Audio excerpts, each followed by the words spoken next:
more severe crises than what we're going through today. Spanish flu, 2 world wars.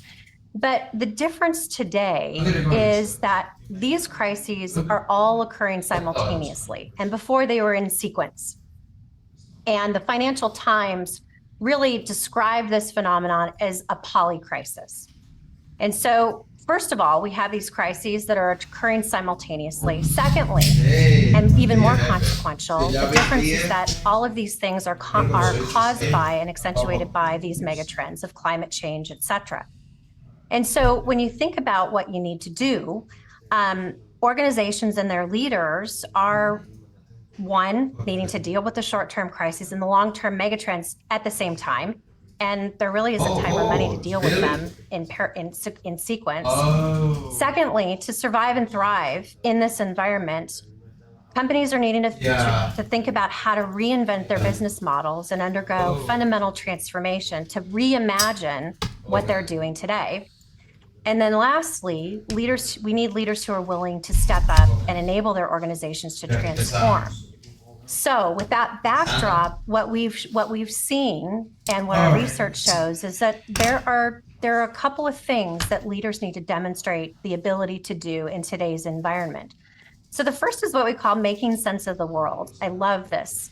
It's really about how do you reimagine how the organization is going to create value in this bit of chaos? How do you make sense of that chaos?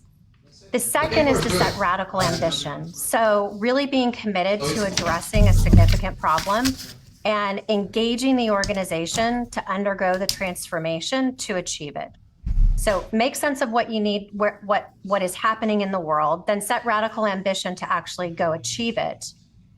Actually, a leader then needs to achieve the promised outcomes. So getting personally involved in fixing the organization so that the organization can actually go above and beyond. A leader also needs to act as a catalyst. So attracting and bringing together the right talent, the right capability to solve the problem at the right time. And then the last skill is really what we call power the engines. They need their teams to remain energized and grow. And so if they're able to help the organization make sense of the world, set that radical ambition, get those outcomes achieved, catalyze the organization through energizing the workforce, those are the kinds of skills that we're seeing are going to be really important for leaders in the new future. So, got it. There are significant complications that arise from megatrends that are all happening at the same time. But let me shift to the actual complexity of our work environments, which is continuing to increase as well. So the skills needed to work effectively must evolve in conjunction. And so how can people managers successfully upskill their teams? So I think that there are a couple of things. I think first and foremost, it's leaders leading by example. I led a culture evolution program, and we did focus groups around the world. And time again, the thousands of people that we spoke with said, leaders need to lead and demonstrate by walking the talk. And so sharing learnings that you come across with your team, whether it's TED Talk to bring the outside world into the office. I have clients who do lunch and learns to kind of make school cool again, to bring people together and really talk about what's going on. Yeah, because the second thing is giving people the space and grace to ask questions. And this really gets to the culture.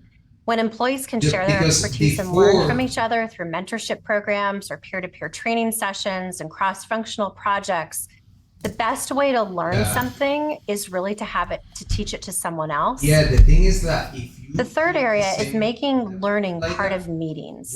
So when you're upskilling a workforce and you're learning new things, I had a client that every meeting that they started out with, just to break the ice and to make it personal, they said, what's one thing you learned this week that you applied to your day-to-day? It signals the importance to her team. It signaled, in this case, the importance to her team to continue to learn. And it also encouraged people to share what they've learned, which created greater connection. Yeah, I know, we had it like that, but before and there are two other things that I think are Ansel, really my friend, how are you? Offer continuous learning opportunities. All good, all good, all good. You need me to pull permit for you today? I can get that done right away for you, brother. Whether it's TED Talks or bite-sized learning on various platforms, finding ways. Why did I charge you before? Plus inflation now. That's what's gonna be. And then lastly, hands-on experience. So It's up by to giving you. What was people it that I things charged you like for those real-life hands-on scen- projects? real world scenarios like job rotations. Wow, in the box, or what are we doing on project-based this one? assignments, Yeah, they talk to actually her. can learn new Explain skills her and that experiences, which it- ultimately are going to help them better understand what's happening in the outside world, but also to bring that learning back into the organization. All right, send me what you need, and So let we me do call you in a understand couple hours. that I'm in a meeting right now, in a Zoom learning meeting. is the Okay. underpinning for all Thank you. upskilling, Bye-bye. sort of evolving the Just give me a call back organizations if you talk to her. into being able to handle a complex work Okay, environment. sounds good.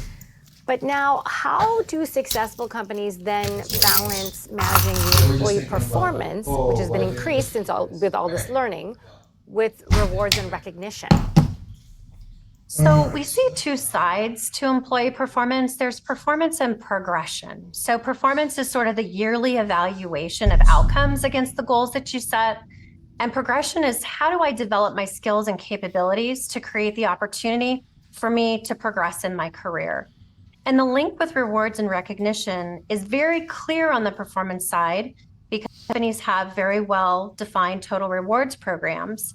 And there's a lot of innovation in this space. Total rewards has actually really evolved over time. You know, most companies are working hard to create what I call and what we call kind of a personalization of one of those total rewards. So if I'm 25 years old, I might need a certain type of healthcare versus if I'm 50 years old and I have two children, I might need something different.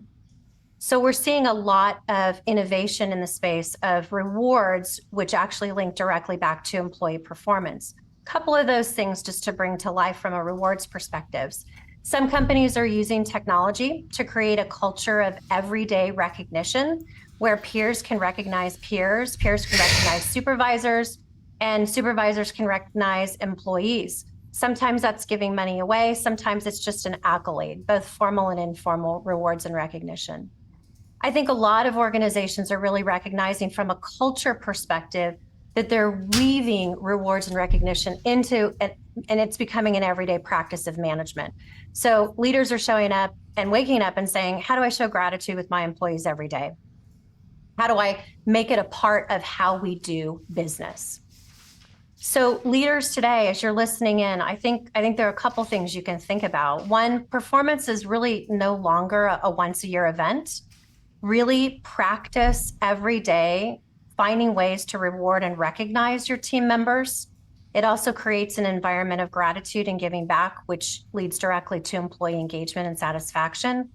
Secondly, understand what motivates your team. Work with your HR organization to figure out if you can personalize rewards based on individual performance. And then continue to recognize your people in ways that they feel seen and appreciated. So I know it sounds funny and it may be an oldie but a goodie, but a handwritten thank you note can go a long way, right? Back to that, this is a human operating system. You can leverage your technology and find ways to create professional experiences for your teams to do something different and feel like they're growing and evolving.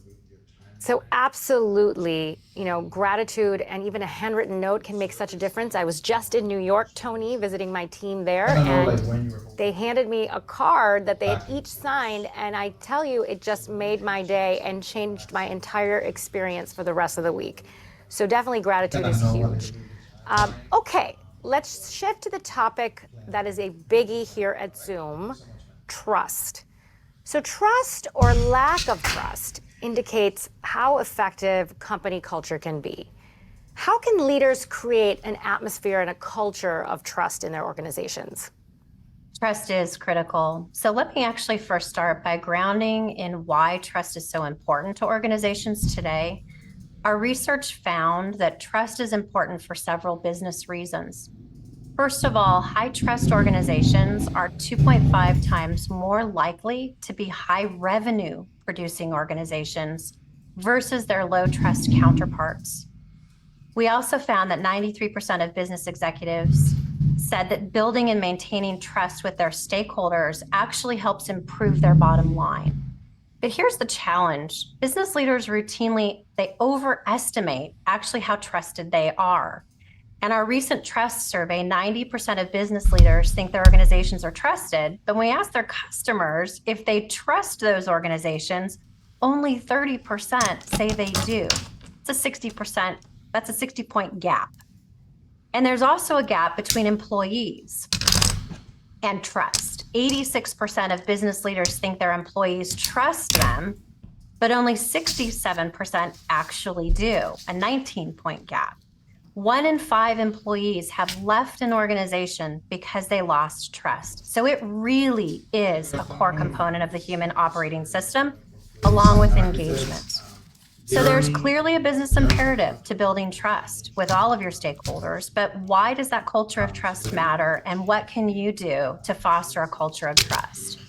The first point is really around change agility. It's really important for companies to be competitive